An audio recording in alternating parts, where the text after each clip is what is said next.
Not much happens in dark, murky ocean depths. It's mostly pretty quiet, with some smaller fish carefully passing by and probably hoping nothing big would grab them on their way. There's also a bigger fella looking for plankton coming through every now and then. Suddenly, a giant beast comes out of nowhere. First, it's just a dark dot in the distance, until it gets closer. Oh, it's a great white shark. You can recognize its firm dark gray body, white belly, and slanted head. These creatures have special cells in their skin called melanocytes that can make their color change to lighter or darker. This way, a shark can blend in with its surroundings, which is a nice ace up its sleeve and the reason why we barely even see one coming by. These predators can grow up to be more than 20 feet and weigh up to 5,000 pounds. Our fierce fella is just passing by looking for some lost fish that might wander around, if it gets lucky, directly into its mouth. But instead, a giant jagged tentacle comes out of nowhere. The great white barely escaped it, and quickly swam a little further to see what was happening. A giant squid comes out of the depths. Its eyes, as large as dinner plates, are looking straight at the shark, while its soft body is getting closer. A challenging prey, but hey, why not try? Most of the time, these creatures eat shrimp, fish, and other squid, but sometimes they like to really treat themselves, so they go after small whales. A shark will do too. I know you'd expect these creatures to be way smaller, or that's at least how I comfort myself when I swim a little further from the shore where my feet can't touch the bottom anymore. But they can weigh 600 pounds and be 40 feet long. The great white shark is the biggest predatory shark on our planet. Check out its long and sharp teeth. It definitely has the biggest smile down there in the ocean. Great whites have around 300 teeth, but they don't use most of them for biting. Instead, they have a special system where new teeth grow all the time because they need to replace the ones that get worn out or lost. And they have a really powerful bite, over 20 times stronger than ours. Considering all that, you might think a great white shark has nothing to be afraid of in the ocean. But looking at its gigantic enemy, we can't be so sure of that anymore. Octopuses only have 8 arms. Squids too, but they also have 2 additional tentacles. They're similar to their arms, but suckers on the arms go along most of their length, while tentacles have suckers only at the ends. This squid has probably hundreds or even thousands of suckers. There are squids without these suction cups, but in that case, they have rotating hooks, or a combination where these two work together. Hooks catch prey, and suckers stick on it so it doesn't get away. Squids have teeth too. Plus they have this special part called a radula. It's like a tongue, but with teeth on it. The teeth are tightly packed together and are difficult to remove. When food is passed to the radula, the teeth chew it into small pieces. This is important because squids have sensitive body parts near their throat, so they need pieces of their food to be very small. Their bite may not be as strong as the great white sharks, but it's still quite powerful. For instance, way stronger than a lion's. They also have glands that produce venom and use their beaks and radula to inject the venom into their prey or a creature that's coming after them. Wow, these squids are really equipped better than expected. And they're also way longer than the great white, which gives the squid more room to attack it with its long tentacles from a distance and seize it. Giant squids usually live at depths of 2,950 feet, while great whites prefer to stay at depths of about 650 feet. But we'll try to keep the competition fair. Let's say these two meet in a territory where water pressure won't hurt or bother any of these animals. The great white is circling around the squid. It moves a bit faster than the squid, Its swimming speed can reach 25 miles per hour when the animal is submerged, and it also has short bursts of speed when it can move at 35 miles per hour. Giant squids move at around 25 miles per hour. Just for comparison, an average human swims at 2 miles per hour. But with its length, the giant squid has more room to attack the great white shark with its long tentacles from a distance. They can stretch for 33 feet to snatch the prey. And look, it's really trying. But it ain't that easy. Not only is the great white big and fast, but it also has special sensors called the ampullae of Lorenzini. It's a good tool to detect prey and generally stay safe in the ocean. But the squid is definitely no joke. It has activated its special defense mechanism and released thick black ink. The great white is confused. The ink is like a smoke screen, which gives the squid enough time to get away. The shark can't see its opponent anymore. The squid is getting closer, and the poor great white has no idea from which direction. It's time for the final move. Even if the great white manages to catch the squid can detach parts of its body as a last resort to protect itself. It can lose up to 10 body parts, unlike sharks.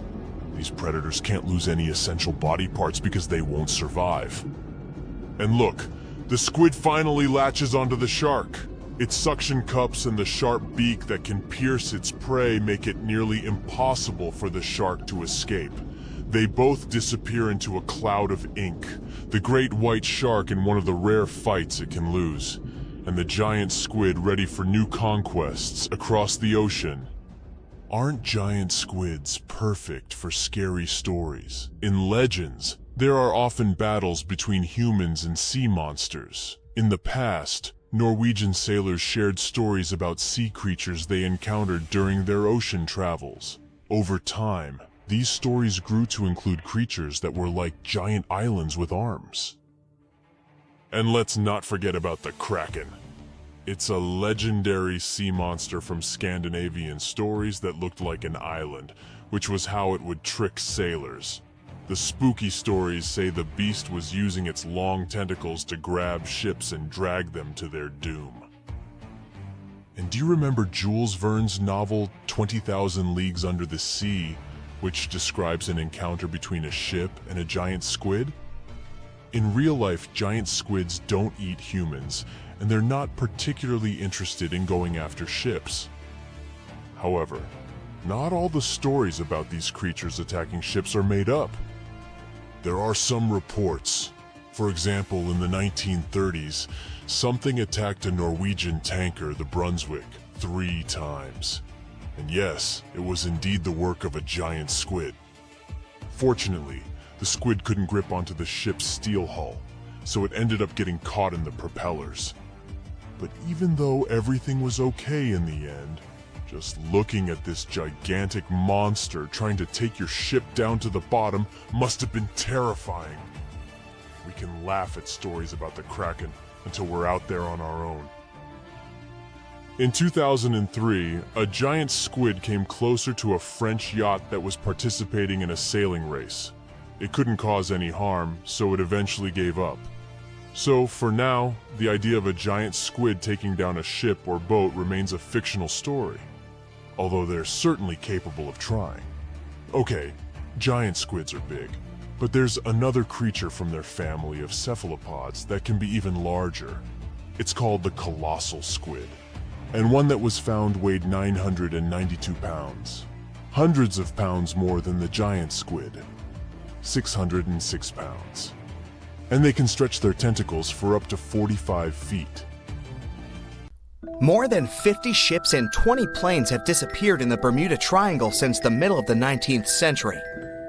This region isn't put on any paper map and is not an official region of the Atlantic.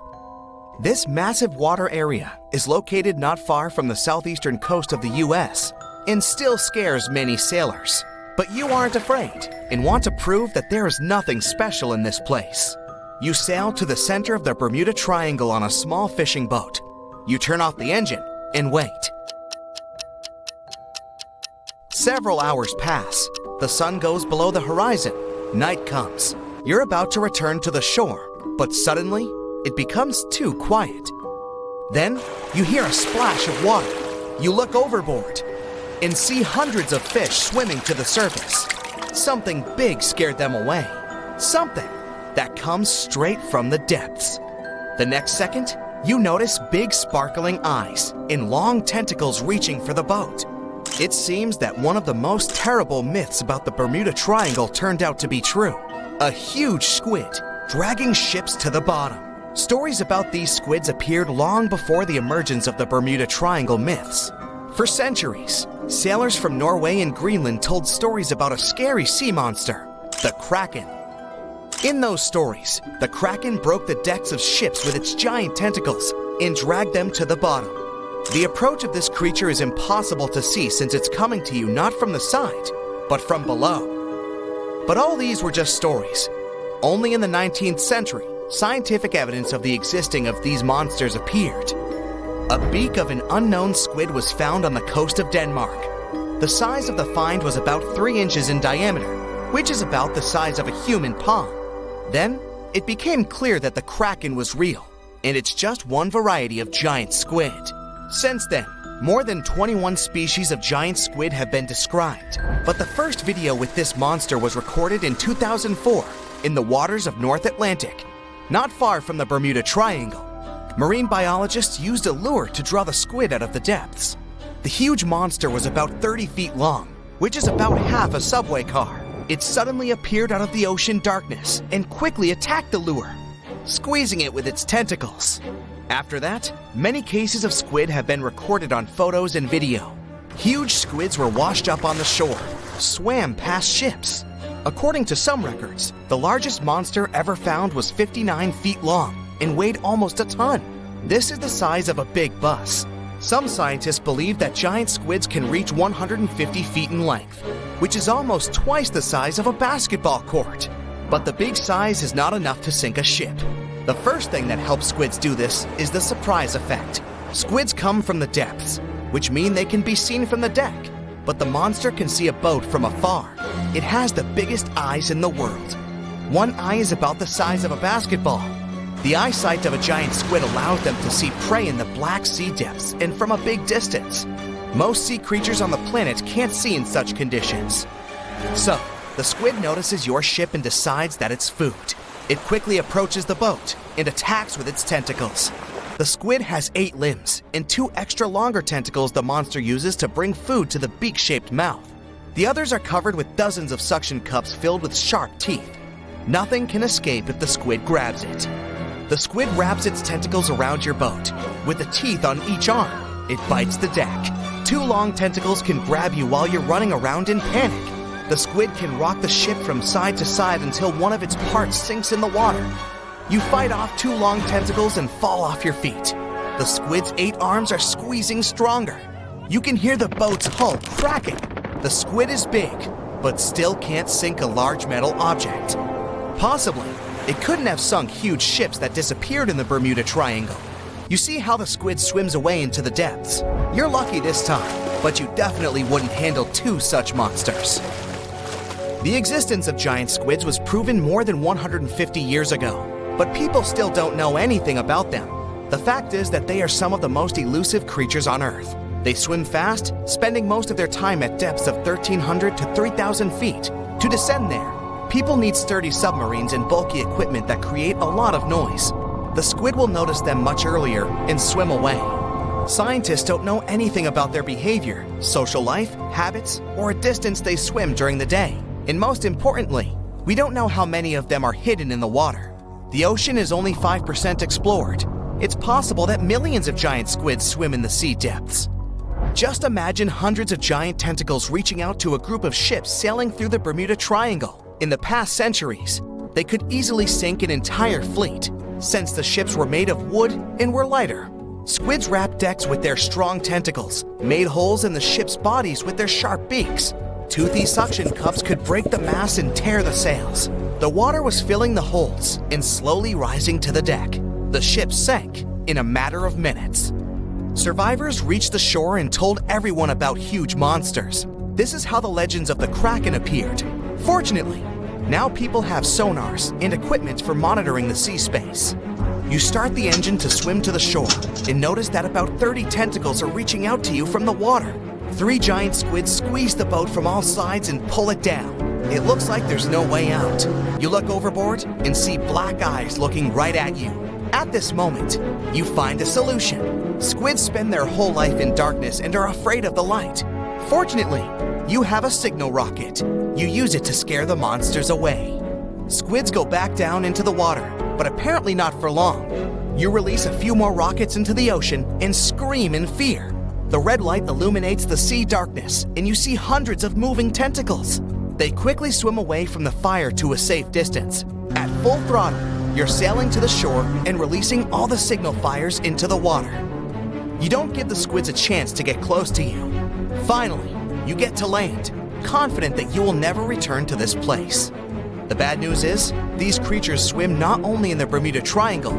People found giant squid in the oceans all over the world. Yeah, it's possible the giant squid is the main reason for the disappearance of ships, but this doesn't make the Bermuda Triangle a unique place. Boats and cargo ships disappear all over the Atlantic Ocean. The Triangle is not even included in the top 10 of such places. Also, this area is one of the most popular shipping routes of the Atlantic. And the more ships sail in one place, the more ships are lost. Many scientists believe the reason of the disappearances here is strong storms and hurricanes. Bermuda is located in an area of high pressure, which diverts thunderstorms towards the Triangle. The waves reach such sizes here that they can turn ships over. Thunder and frequent flashes of lightning disable planes. The Earth's magnetic field is weakened at the location of the Triangle. This field works as a shield, which repels solar particles. Here, solar radiation passes through the upper layers of the atmosphere and can negatively affect the electronics operation. Also, there is a theory that says that the Bermuda Triangle is the center of a magnetic anomaly. But scientists made many checks of the magnetic map of this region and haven't found any oddities. Here's an ordinary fish. And here's a fish that was supposed to become a human, but it didn't. And not because it didn't come out of the ocean. The second fish has more intelligent eyes, but there's almost no difference between them. And that's why... Oh, and do you see that silhouette in the shadow? This big ugly monster is one of the key characters in this story, and it hates the intelligent fish. But I'll tell you more about that later. So, the ocean world is an eternal struggle for survival. The big and strong eat those who are smaller and weaker. 400 million years ago, it was the same, only on an even larger scale. Real monsters inhabited the ocean. Giant reptilian fish ate long sea centipedes. Some fish were covered with bony shells. Others had razor-sharp teeth. As a result, some weaker fish escaped the ocean to survive. Other creatures left it to get food, or out of curiosity. And so, according to the theory of evolution, in the next millions of years, these fish began to grow limbs and hair and climb trees. And you know what happened next. And now, let's imagine that nothing forced fish to go to dry land. What if the ocean wasn't so dangerous, and there were a lot of algae and phytoplankton, and fewer ancient and giant sharks? There's food and there are no enemies. Why would fish need to leave this place and spend a couple 100 million years growing limbs? Fish could chill and hang out in the water. Some reached the surface, but they didn't like it there. Strong winds, lightning flashes, it all looked unfriendly. Millions of years passed, and fish were still around. More dangerous sea inhabitants appeared, but fish just grew longer fins to swim faster. Other fish grew plates on their tails to fend off enemies. But in general, most fish still look the same as they did millions of years ago. Their brains were developing. They learned how to communicate with one another using echolocation and movements of tails and fins. All day long, fish swam, looked for food, multiplied, and hung out together. It made no sense for them to evolve. And now, let's take a look at the history of humans. So, fish came to land and grew limbs. Then the struggle for survival began. Some creatures became carnivores. Others turned into herbivores. Some ate grass, and others noticed ripe fruit on trees. These crawling creatures started reaching for fruit. After millions of years of such attempts, the creature's limbs began to grow longer. They stood on their back legs and finally became upright. These ancient animals, the ancestors of primates, learned to climb trees to get more fruit.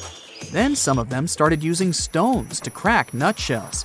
Others began to throw sticks into branches to knock down ancient apples.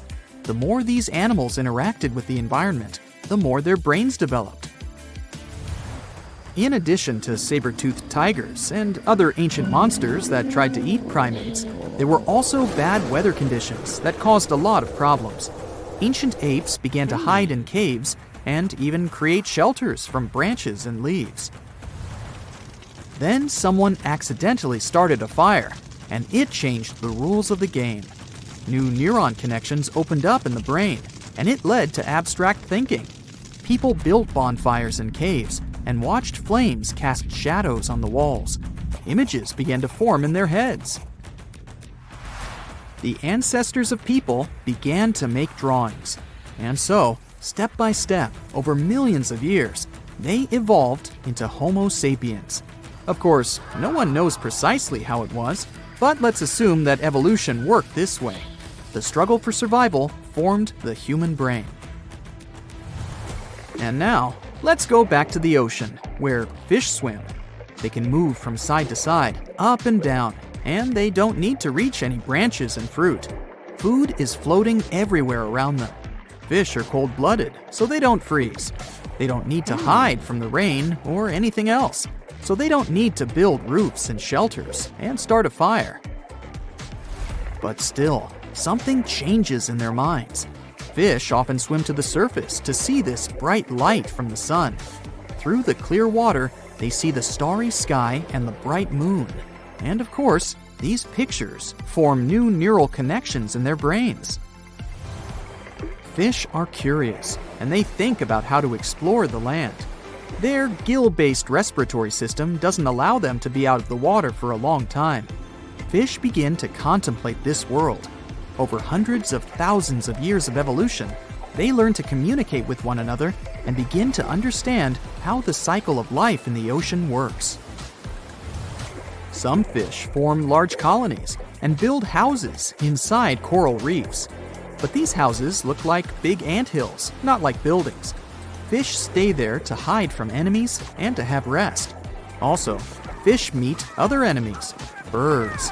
Gulls and pelicans catch lunch when fish rise close to the surface. Small fish decide never to swim there and create a law forbidding them from approaching the surface. The appearance of this unspoken statute forms society. Some fish train to fend off seagulls. Fish hold sharp stones, pieces of coral, or shells in their teeth. And when gulls catch them, these fish hit the bird's feet with corals. Also, fish manage to catch their winged enemies. When some seagull dives under the water, fish attack it from all sides. They do this to study the seagull's body and understand how it can fly and breathe on the surface. Fish become wise creatures, like highly developed dolphins. They understand more and more about the planet, but don't strive to get out of the water because there's no need for it. But then, they discover something creepy. Fish swim toward the shore and see how big bald creatures without scales, with smooth skin, arms, and legs, dive into the water. Fish swim closer to get to know them, but these creatures catch them with their webbed hands. Now fish have another, more dangerous enemy, the sea people. They are intelligent, cruel, and strong. To understand these creatures, let's go back to the real world and look at seals, dolphins, whales, and walruses. All these animals are mammals, which means warm blood flows in them. But why are they so different from fish? Seals and sea lions have the same ancestor as dogs. Manatees and elephants have common origins. Whales and dolphins are marine versions of hippos and hoofed animals. Hundreds of millions of years ago, The ancestors of all these mammals were cold-blooded fish. They got out of the ocean and began to explore the land. Their bodies started to change, and their blood temperature rose. But some of these animals decided not to go far from the water. Those that left the ocean became dogs, bears, and elephants. And those who stayed close to the oceans and seas became mammals adapted to the water. They didn't explore the land for various reasons. Some animals hid in the water from land enemies. Perhaps some couldn't spend a long time under the scorching sun. They transformed into animals with fins. They don't have gills, but can hold their breath underwater for a few minutes. And now, imagine if primates living in trees moved to the shore.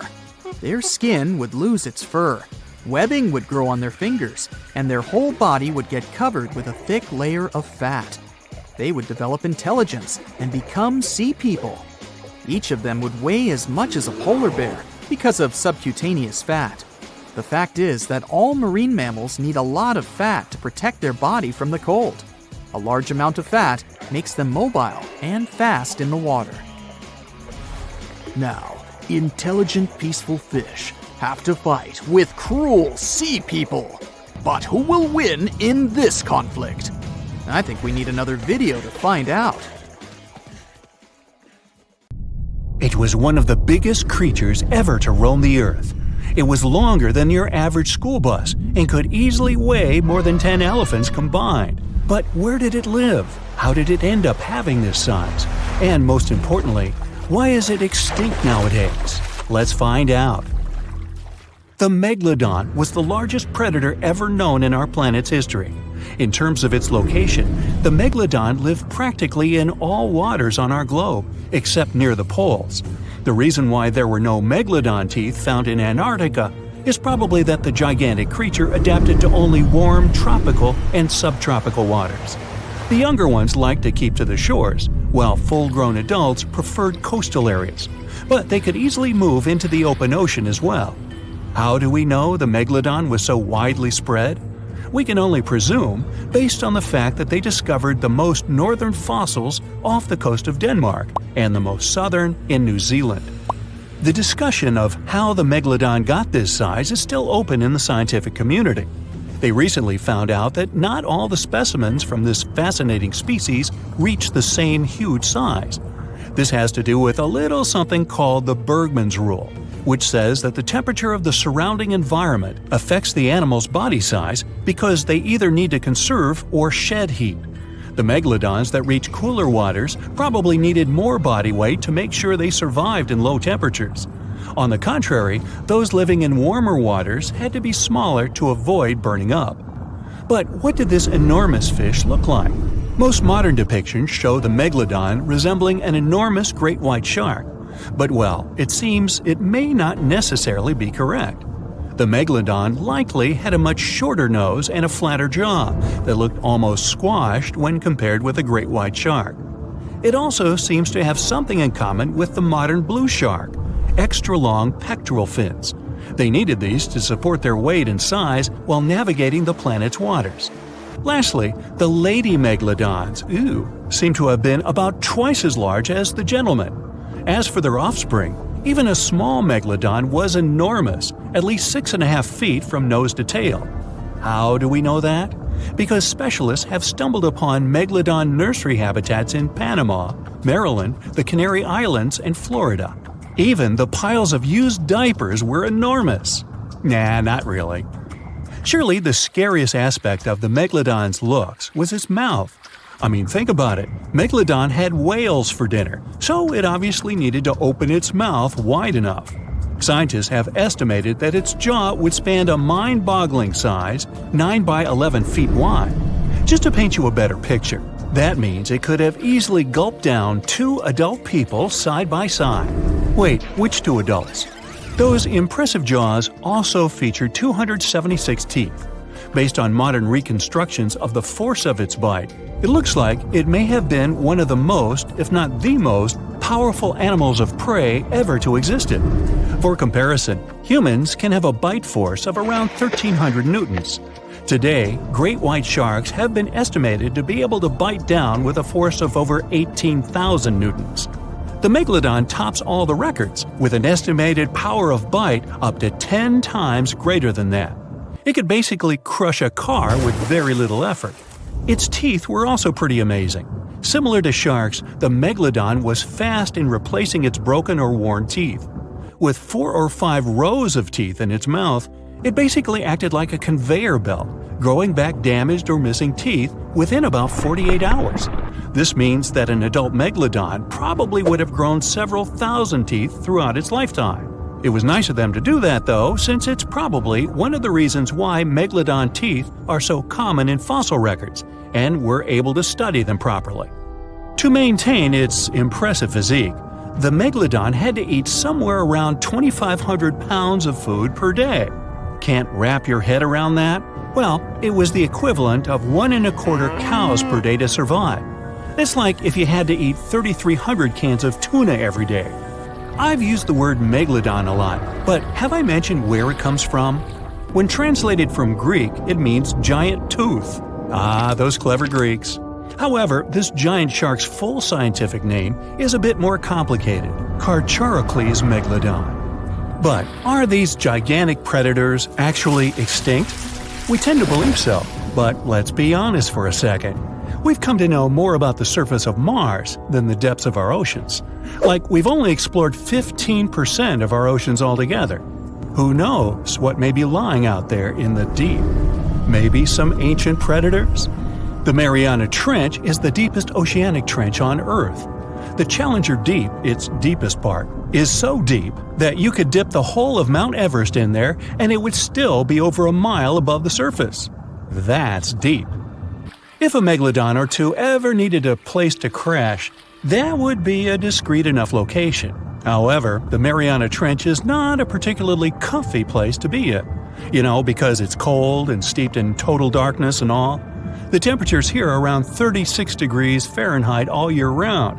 And to top it all off, the pressure is 1,000 times stronger than at sea level. So it's safe to assume that if any Megalodon is hiding in here, its teeth and bones might not be looking so good. Because of the intense pressure here in the Mariana Trench, proteins and calcium start to dissolve and disintegrate. That's why, for example, the Haddell snailfish, the deepest dwelling fish we've discovered, has evolved to feature flexible cartilage instead of bones. To survive here, the Megalodon would also need to learn to navigate in complete darkness. That means it would have to either become luminescent or evolve to grow massive eyes like the giant squid. While it may sound like an intriguing and good idea for a movie script, most scientists don't think it's possible. Why? Well, most of them say it's because of the Megalodon's size. Most foods that Megalodons like to eat live in shallow ocean areas and not in the deep, deep sea. Specialists believe that if these animals were actually still roaming our waters, there's no way we wouldn't know about it. They would need to come up for dinner every now and then, right? Their food is also the most likely cause of why the Megalodon is not alive anymore. While some specialists believe the Megalodon became extinct because of a drop in the ocean water temperature, most scientists suggested that the shifting food chain dynamics may have been more to blame. Why? Because at some point, there was less and less of its primary food source, baleen whales, and at the same time, the numbers of its natural competitors, like smaller predatory sharks like the great white shark and whales, increased. The Megalodon did live on this planet a lot more than we did, and way back when we didn't even exist yet. They were here for nearly 70 times longer than we, modern humans, have, inhabiting the oceans for around 20 million years. Homo sapiens appeared around 300,000 years ago. The Megalodon managed to survive for so long mostly because of its unbeatable size. I mean, they can make a meal out of almost everything in the sea at the time.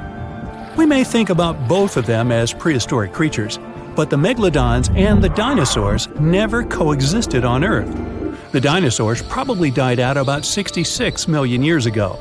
Megalodons seem to have appeared a bit later. That's because the oldest Megalodon fossils we have yet discovered are from the Miocene epoch, which began 23 million years ago. So long, Meg! Wow, look at this cute little cookie cutter. At first glance, it looks like an oversized anchovy, but in reality, it's an undersized shark. This shark never grows bigger than 18 to 20 inches, but it doesn't make it less dangerous than its peers. They got their sweet cookie name because they have a unique feeding strategy. They bite off small chunks from much larger animals and get away with it. These little guys live deep down in the water column, making them quite mysterious and hard to study. We don't know exactly where they hang out, but they've been spotted all over the world, especially in tropical and temperate areas. The cookie cutter shark is a total parasite. It feeds off larger animals while keeping them alive. It uses its sharp upper teeth to latch onto the skin of bigger sharks, fish, or even marine mammals. Then, with its strong lower teeth, it scoops out a mouth-sized chunk of flesh or blubber. Ow! So watch out, because even big predators like bluefin tuna, great white sharks, and spinner dolphins can end up with scars from these little sharks. Now, there's one crazy story about a cookie cutter shark biting a person. Picture this: a long-distance athlete swimming between islands in Hawaii at night, surrounded by boats with bright lights attracting prey. Yep, that swimmer got a nasty bite on the calf, leaving a gnarly scar, but luckily no permanent damage. Lesson learned: don't mess with cookie cutter sharks during their feeding frenzy. To hunt like this, they have a well-equipped mouth. The mouth itself is like a short line that goes across, surrounded by these big fleshy lips that can suck stuff up. It's got a bunch of tooth rows in its jaws, like 30 to 37 in the top and 25 to 31 in the bottom, and they increase as it gets bigger. The upper teeth are small and narrow, standing up straight with a single smooth, pointy bit. The lower teeth, on the other hand, are way bigger and wider, almost like knives, and they interlock to make a saw-like cutting edge. Just like any other shark, cookie cutters lose their teeth throughout their lives. But here's where they're different: they swallow their lost teeth. Some scientists think they do this because they live in nutrient-poor deep waters and want to recycle important tooth-building materials, like calcium. That's a brand new approach to diet supplements, huh? Since they feed closer to the surface at night and deeper during the day, they're almost always in the dark. So, this sneaky little shark has these special light-producing organs called photophores that are strategically placed on its belly. These photophores help it blend in with the light coming from above, kind of like camouflage. It's a classic move in the bioluminescent world. The cookie cutter shark also has this cool, non-glowing collar around its throat. Some scientists think this collar acts like a fancy lure, making it look like a tasty little fish from below. Imagine how irresistible that would be to a whole gang of hungry sharks. It's like a dinner invitation they can't refuse. 70% of the surface of our planet is covered with water. Seas and oceans hide not only diverse inhabitants, but also traces of humanity. Thousands of sunken ships contain pieces of our centuries-old history. Let's look into these depths of the sea and find out what secrets they hide. So, imagine you dive into the seabed and find there... No, it's not the wreckage of a pirate ship of the 16th century. We've seen it many times in many documentary shows and read about it in books, and it's not attractive now. So, you dive into the ocean floor and find a huge porcelain tableware store. And it's not just porcelain that you can buy in the store, but more than 500-year-old dishes.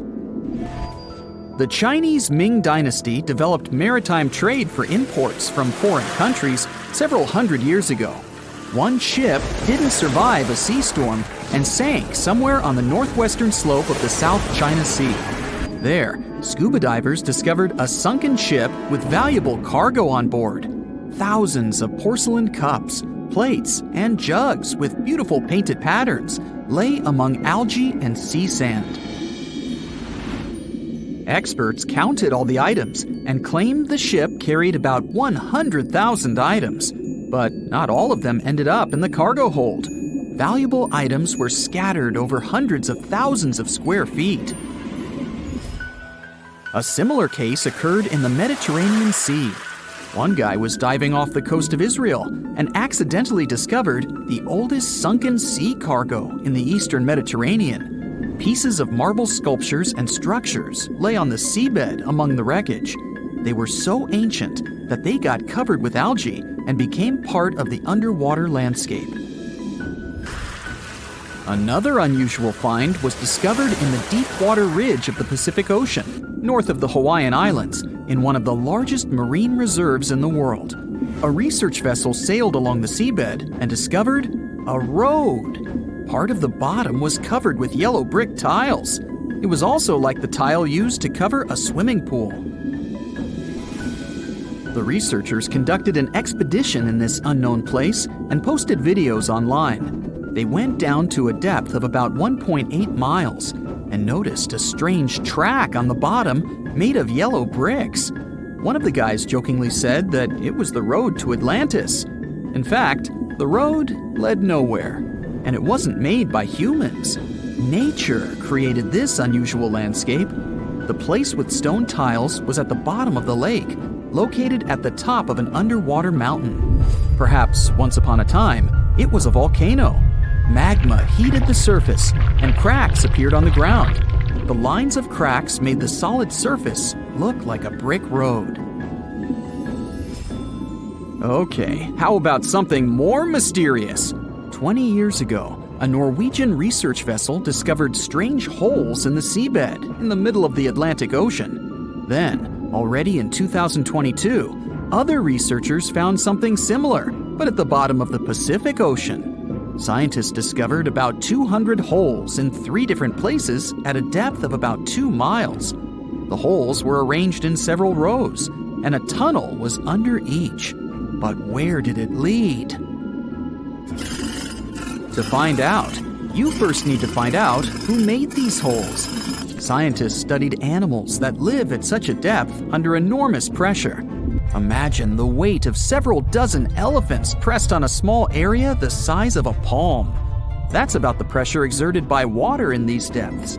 But still, some marine life has been able to adapt to such conditions. Scientists have seen sea urchins and worms, and even some big fish. But none of them made these mysterious holes. They saw a strange creature with a white and pink-hued body inside one of the holes. It was an amphipod, one of the crustacean family's representatives. Scientists caught it and did a little research. This little crayfish was digging a tunnel with its long claws. It used it as a home to hide and shelter its offspring. Or the small crustacean was digging tunnels in search of food. There's a place in the ocean where many remnants of ships lie on the seabed. And not sailing ships, but the space ones. This place is located in the South Pacific Ocean and is called Point Nemo. This is the most remote place from land on our planet. The nearest island is over 1,000 miles away from here. There's only a boundless ocean and complete loneliness. You won't even meet fish and other marine life here. The place receives little nutrients from the world's oceans because undercurrent and wind almost don't reach this area. There are different microorganisms in Point Nemo, but it's not why we're here. The reason is fireballs that fall from the sky into the water sometimes. And they're not meteorites, but some pieces of space rockets, ships, or satellites that failed. Point Nemo is an ocean desert, so space debris can't harm anyone here. Even if some heavy object provokes a giant wave, it won't reach the nearest land as it will lose all power in the water. Some archaeologists believe the oldest city in the world is about 9,500 years old. But you won't find it on land because it lies on the seabed in the Gulf of Cambay off the coast of India. Scientists have found many ancient artifacts, such as sculptures, furniture, and other interior items. They analyzed a piece of wood found there and determined it was over 9,000 years old. Scientists are still trying to determine what kind of city it was and when it existed. Tutankhamun's tomb is a well-known archaeological find. But what do we know about the burial place of the most recent pharaoh of Egypt? Cleopatra's tomb may lie somewhere in the ancient city of Alexandria. But the problem is that this beautiful city is underwater. After about 1,600 years, it sank to the seabed because of floods and earthquakes, and its ruins were discovered in 1998. Scientists and builders plan to create underwater tunnels on its territory to turn the city into an underwater museum. You can meet an unusual natural phenomenon, brinicles, in the depths of the Arctic and the southern ocean of Antarctica.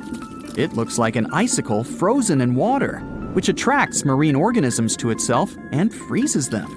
When salt flows out of cracks on the ocean floor, it freezes, since its density is greater than the density of the surrounding water. Upon contact with fresh water, it turns into liquid ice and freezes. Starfish, hedgehogs, and crustaceans were stuck there as this salt froze them. Famous Stonehenge has a double underwater. At the bottom of Lake Michigan, at a depth of about 40 feet, scientists found several rectangular stones arranged in a circle, just like the famous ancient monument of England. On one of the stones, scientists noticed something similar to the image of a mastodon, an elephant-like animal that became extinct more than 10,000 years ago. Despite the apparent similarities with Stonehenge, some scientists believe that nature could make this monument. In 2012, scientists found a strange object similar to an extraterrestrial spacecraft on the Baltic Lake floor. This stone object had tunnels and staircases around it. When the photo of the find hit the internet, many newspapers began to write that it was something from another planet. But scientists analyzed the artifact and said there was nothing extraterrestrial in it. It was a natural rock formation. But no one knows how nature could do such a thing. In the past 30 years, scientists have made an incredible discovery of a new creature living deep beneath the surface of the ocean. And the name of the creature is the harp sponge. Now, if you're wondering why it took so long to come across this animal, then I might have the answer. These creatures typically hang out at a depth of roughly 11,100 feet beneath the ocean's waves. This sponge species was first discovered off the coast of California thanks to a robot that was sturdy enough to explore those crazy depths the ocean has to offer.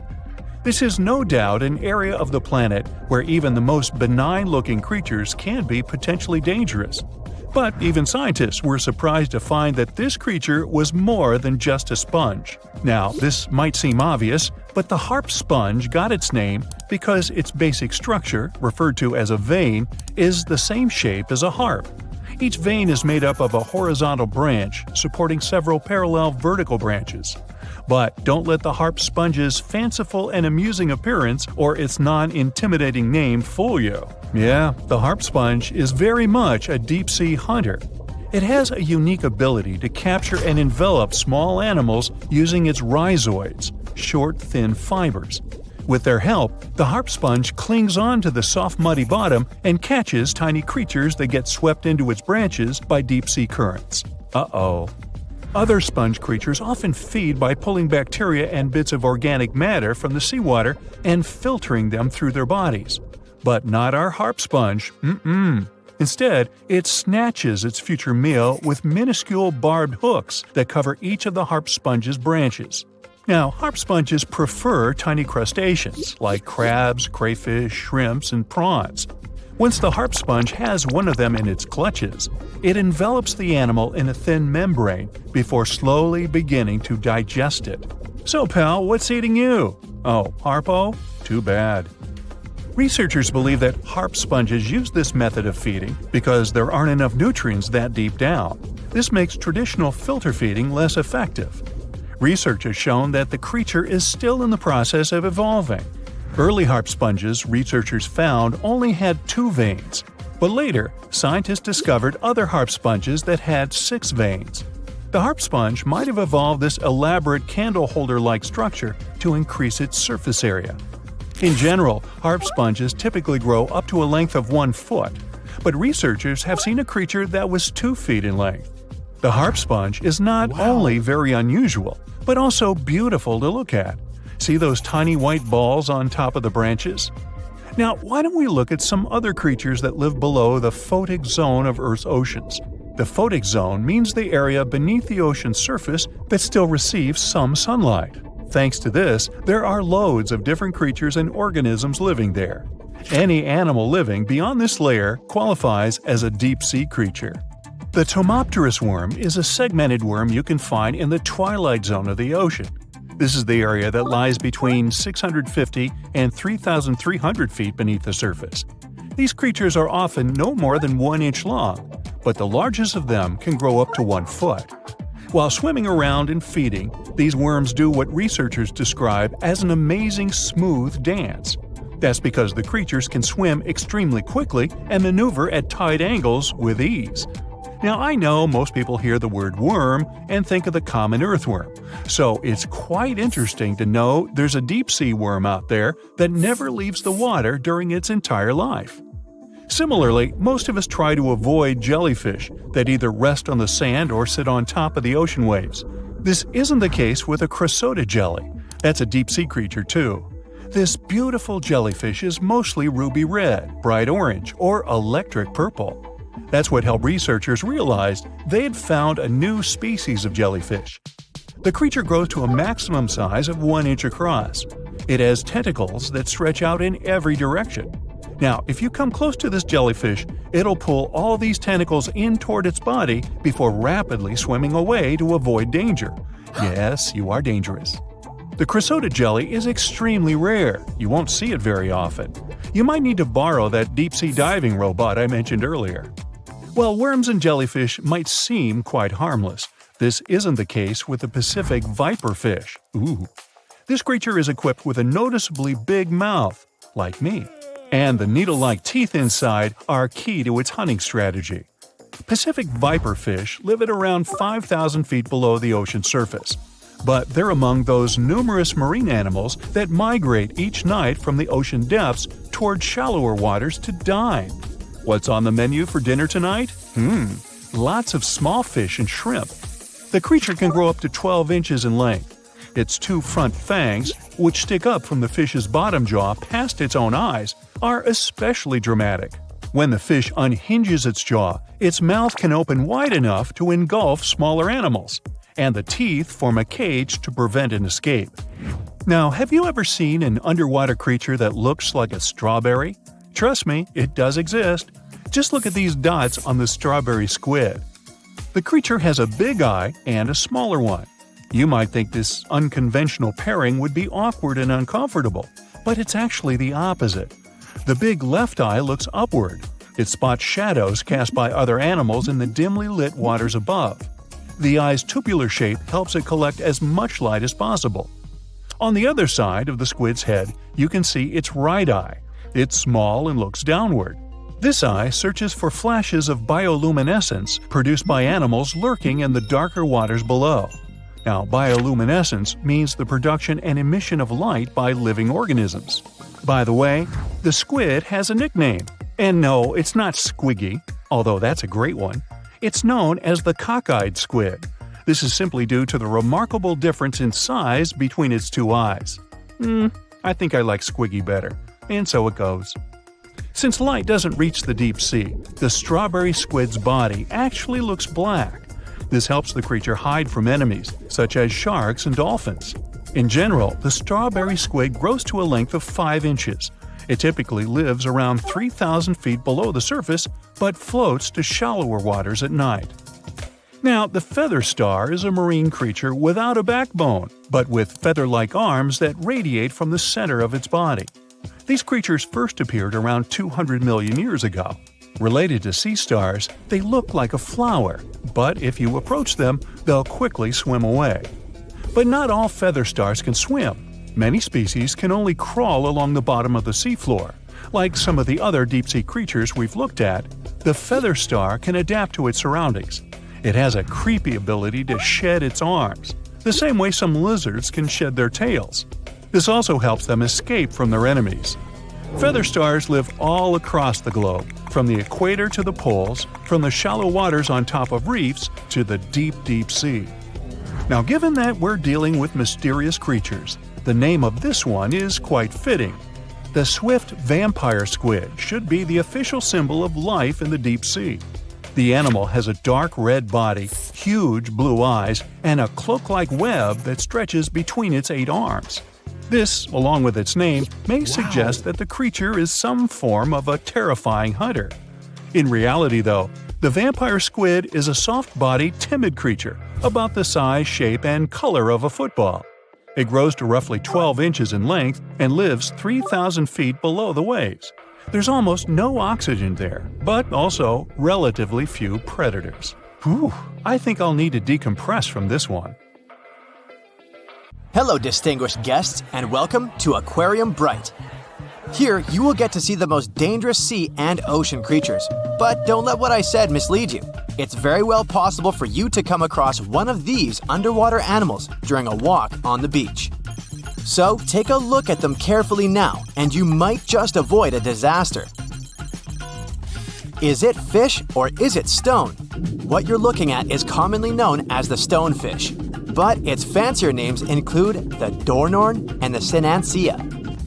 If you're into diving and observing the underwater, you might already have come across one without noticing. Its appearance makes it almost impossible to distinguish it from a real stone due to its gray coloration and mottled appearance, especially if you're wearing fogged snorkel goggles, so you better pay attention because otherwise the consequences can be unfortunate since stonefish are the most venomous fish known. Although some types of stonefishes are known to live in rivers, and most of them are found in coral reefs near the tropical Pacific and Indian Oceans. Their needle-like dorsal fin spines stick up when they're disturbed or threatened and inject the poison they contain. The most common reason why stonefish stings occur is swimmers stepping on them without realizing it. However, you don't need to be in the water to get stung. Since they can survive out of the water for up to 24 hours, you'll have to watch where you step when you're at the beach as well. Those who got stung by stonefish describe their experience to be extremely distressing.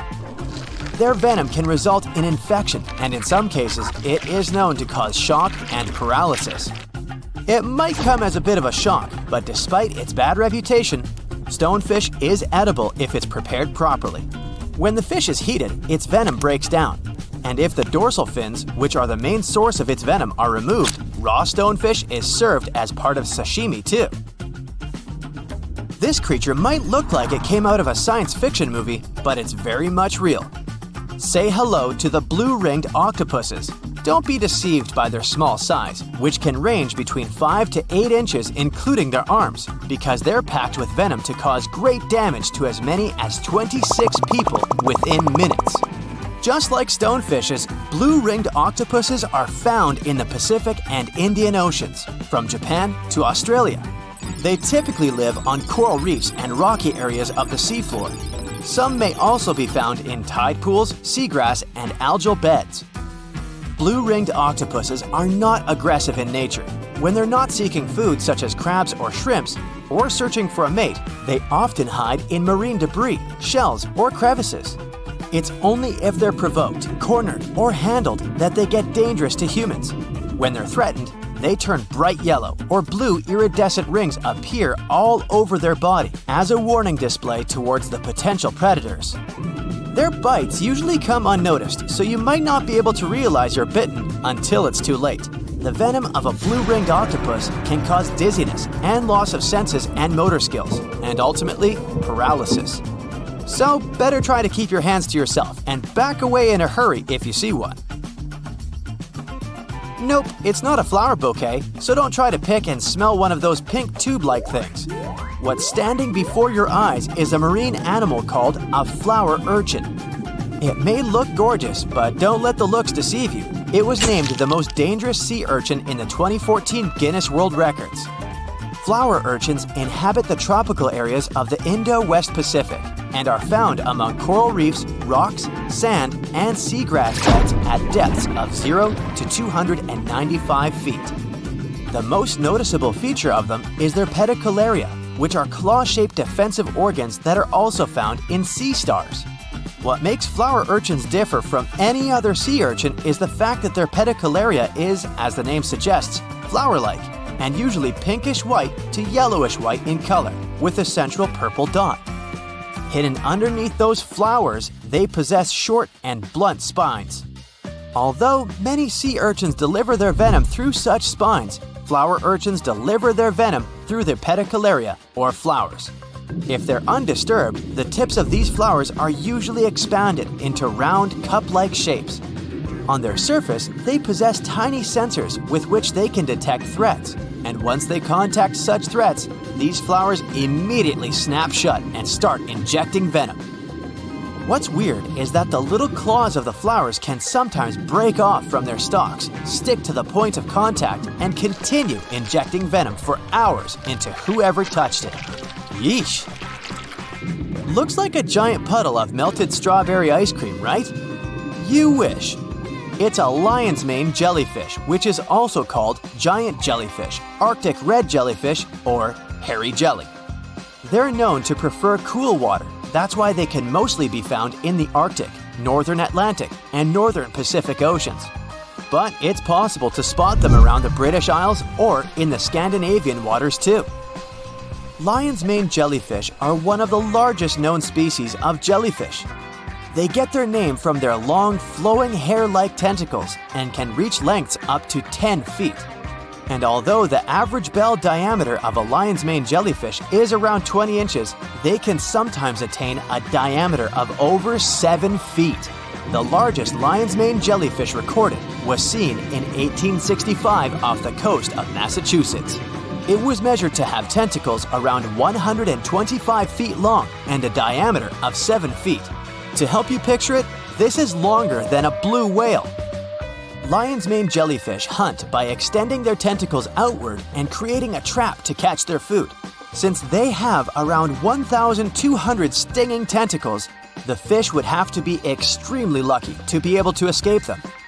The sting of a lion's mane jellyfish is usually not life-threatening, but you would still want to avoid swimming into its tentacles because it can be very painful to humans. And if you see one washed up on the beach, better not touch it because it can still deliver a sting long after they've been on the shore. Fun fact, the lion's mane jellyfish appears in the Sherlock Holmes story, The Adventure of the Lion's Mane, as a suspect. But don't worry, we won't give you any spoilers.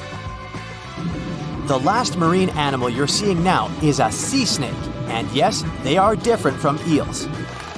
There are 69 identified species of sea snakes. Most of them can be found in the tropical and subtropical waters of the Indian and Pacific Oceans, and they have been around for millions of years. To make things easier, scientists have separated all different species of sea snakes into two categories: true sea snakes and sea kraits.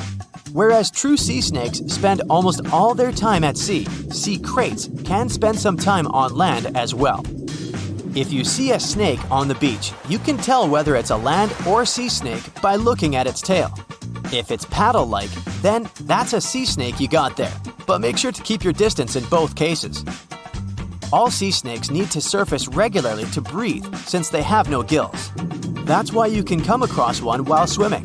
If that happens, you better swim away as fast as you can because most sea snakes have more venom than the average cobra or rattlesnake. However, since they only attack if provoked, bites are quite rare. One more cool fact about sea snakes: they are the only reptiles to give birth in the oceans. The majority of sea snakes keep the eggs within themselves and give birth to nearly fully formed snakes while swimming. That's except for the yellow-lipped sea krait though. They come onto land to lay eggs of their little ones. Remember the stonefish from the beginning of our tour? They're hunted by sea snakes. Blame the food chain. The giant shark that terrorized the oceans some 20 million years ago. For 13 million years, this 60-ton beast dominated the warm waters of our planet. Though, some believe that the Meg still lives in the most remote and deepest parts of the ocean. It's a hot summer day. It seems only logical to go for a swim in the sea. You're floating on your back, completely relaxed. Your eyes are closed. Your breath is even. Water's pleasantly cool around your body. A light breeze touches your face. You feel calm enough to doze off. Suddenly, something bumps into your leg. Yanked out of your half-slumber, you begin to flail until you're face to face with the invisible danger. Luckily, all you spot is a couple of easily recognizable fins and cute smiley snouts. Phew, just dolphins. Guess you're lucky to meet them in the wild. These amazing creatures are so close, you can touch them. You've heard people say dolphins' skin feels rubbery, but to your mind, it's more like the inner part of a hard-boiled egg. One of the animals is so close to you that its salty smell fills your nostrils. You know, though, that dolphins don't have sweat glands. It means they don't sweat and are pretty much odorless. The smell you sense comes from the water they swim in. The largest and most ferocious predator to ever haunt the oceans, the Megalodon shark dominated the seas for centuries before coming extinct millions of years ago. However, scientists managed to discover very few remnants of the giant shark. Everything we know about the great beast we've learned thanks to fossils of its giant teeth, which are just about the size of the average human hand. A Megalodon skeleton has never been discovered. Shark skeletons are made mostly of cartilage, meaning that they decompose quickly. Luckily, sharks continuously shed and regrow teeth throughout their lives. One shark can go through 40,000 teeth in a single lifetime. Scientists have managed to study different types of shark species based on their teeth alone. The Megalodon shark had around 276 teeth. When they fell out, those teeth landed in the seabed where they stayed for millions of years, fossilizing. Scientists found those teeth, and they're the only real record we have of the Megalodon's existence. Megalodon teeth have been discovered all over the world. It means that unlike other marine animals of its time, the Megalodon was intercontinental. Even today, most sharks and marine animals tend to stick to one sea or ocean. The Megalodon shark swam freely around the world, moving between tropical and subtropical waters. Megalodon teeth have been found in every continent apart from the freezing cold waters of Antarctica. When a Megalodon makes a starring appearance in a movie or TV show, it's portrayed to look like a giant version of a great white shark. Scientists previously believed that the Megalodon and the great white shark both descended from one common ancestor. Still, it's not true. In fact, it's more likely that the Megalodon was the arch-enemy of the great white shark's ancestor, the broad-toothed mako shark. That means Megalodon wouldn't have looked so similar to the great white after all. In reality, the Megalodon would have a shorter nose than the great white, along with longer pectoral fins to give the giant shark a stockier and more threatening build. They both had an excellent sense of smell though, so even in prehistoric times, it wasn't a good idea to go swimming with a chunk of raw meat in hand. And it certainly isn't safe now. Whether the Meg's hiding somewhere in the depths, which some still believe is true, or it's gone forever, younger cousins will still be there waiting. Also, both of them like to go after big marine mammals, so they would certainly have things to do together. That is, until the Meg got moody and accidentally ate its friend. You never know. These guys had a different hunting style. Great whites prefer to dive straight towards their prey and find its softest spot, like exposed legs or underbelly. Sometimes, an entire tooth would be found embedded in a bone of some bigger animal, such as a whale. Without the main parts they use for swimming, poor sea animals were then helpless and unable to escape. Yet whales were just a smaller part of Megalodon's diet. Seals, sea cows, squids, dolphins, other sharks. The good old Meg probably wouldn't say no to some random school of smaller fish swimming into its mouth either. Nothing better than a good snack after a big tasty dinner. Even those giant turtles weren't safe with their thick shells. The Meg probably took them as a dare challenge on a daily basis. Scientists have used computer simulations to try and work out the hunting style of the ancient shark. Using this technology, scientists have discovered that the Megalodon's attack style was very different from that of modern-day sharks. Modern sharks dive straight for their prey's most vulnerable spot, for example, the soft underbelly of a seal. The Megalodon's teeth were uniquely suited to biting through tougher areas of cartilage. So, evidence suggests that a Megalodon would first chew the tougher fins of their prey, rendering them unable to swim away before launching into their final attack. Some people believe that the Megalodon is still alive today, lurking at the depths of the ocean's waters. But it's unlikely to be true. Megalodons are a warm water species, which means they would be unable to survive in the cold waters of the deep ocean. Most of the Megalodon's potential prey live in shallower waters, meaning there would be very little for the Megalodon to eat at deep sea level. Simply put, if there was an animal as big as the Megalodon still living today, we would have spotted it by now. It is unlikely that you'll run into a Meg though. The sharks, like us, preferred warm coastal waters. Deep ocean living would be too cold for the beasts, and food would be scarce. Their entire bodies would also have to evolve to avoid being squished by the enormous water pressure down there. It's unlikely they're still around, but not impossible. Some good news if you do run into one is that the shark is pretty unlikely to eat you. You are way too small a meal for the Megalodon, even if you have a couple of friends with you. This guy eats whales that are over 50 feet long. If you're having a beach party though, it's a different story. In a beach full of swimmers, the shark very well might creep up, scooping several humans into its giant mouth without even chewing. The fearsome name Megalodon comes from two Greek words, megas, meaning big, and odont, meaning tooth. Combined, they mean big tooth, and it certainly lives up to its name. Just one of its chompers is the same size as a human head. It had 276 humongous teeth in total, across 5 terrifying rows. In all of history, only a couple of saber-toothed cats and the T-Rex had consistently bigger teeth. Now that's a showdown I'd like to watch. The Megalodon vanished millions of years ago, leaving only huge teeth to be found by modern archaeologists. They literally disappeared with very few traces left. Scientists believe that over time, deep sea levels dropped and the ocean's temperature went down rapidly. Over a third of all marine life was wiped out as the oceans cooled and the number of animals at the bottom of the food chain plummeted. This had a catastrophic effect on the hungry predators at the top. Sorry guys.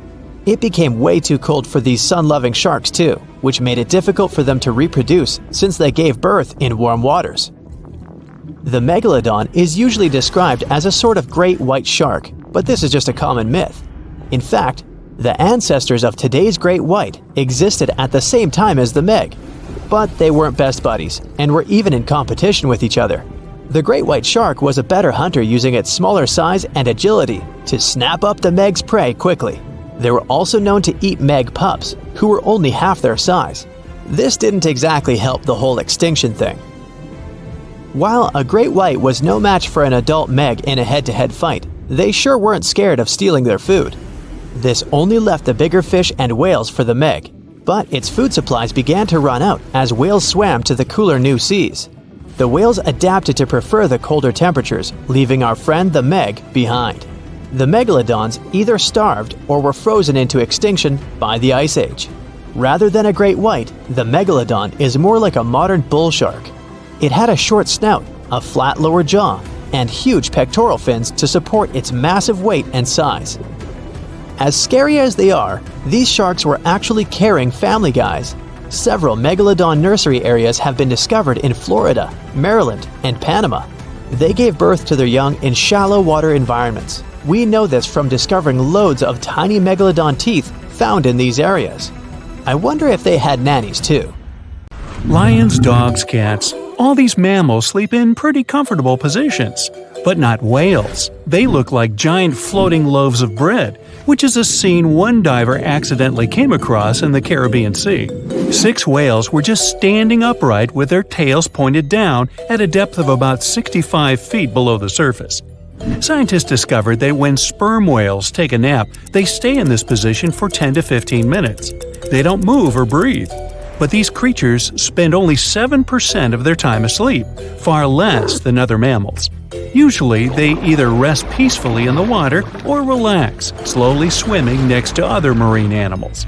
When they're moving and sleeping at the same time, they're actually taking a nap. These animals can't go too deep and need to stay close to the surface. Great white sharks sleep and hunt at greater depths, which means one less thing to worry about when taking a quick nap.